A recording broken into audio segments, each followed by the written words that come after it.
ગુજરાતના રાજકારણમાં મોટા સમાચાર। રાજ્યસભામાં ભાજપના ચારેય ઉમેદવાર બિનહરીફ જાહેર થયા છે। રાજ્યસભાની 4 સીટ પર ચૂંટણી નહીં યોજાય। રાજુ શુક્લા, માનસી પરમાર, જીતેન્દ્ર કણઝારિયા અને મુકેશ રાઠવા બિનહરીફ થયા છે।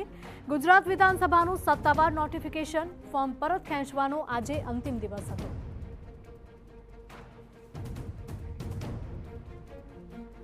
તો આ જ મુદ્દે ફોનલાઈન પર જોડાયા છે અમારા પોલિટિકલ એડિટર કિંજલ મિશ્રા। કિંજલ, ગુજરાતના રાજકારણના આ સૌથી મોટા સમાચાર અત્યારે, કારણ કે ચારે ચાર ભાજપના જે ઉમેદવાર હતા તે બિનહરીફ જાહેર થયા છે। શું વધુ અપડેટ? બિલકુલ, દેખો, જે દિવસે ફોર્મ ભરવાનો હતું તે દિવસે પણ કોંગ્રેસ કે આમ આદમી પાર્ટી દ્વારા એક પણ ફોર્મ ભરવામાં નહોતું આવ્યું અને તેની સાથે જ આજે ફોર્મ પાછો ખેંચવાનો છેલ્લો દિવસ હતો।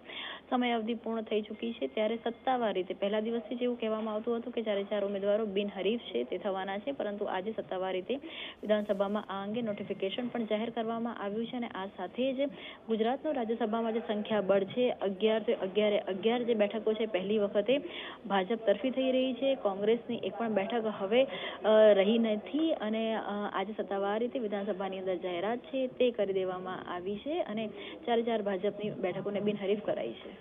બિલકુલ કિંજલ, માહિતી બદલ આપનો આભાર।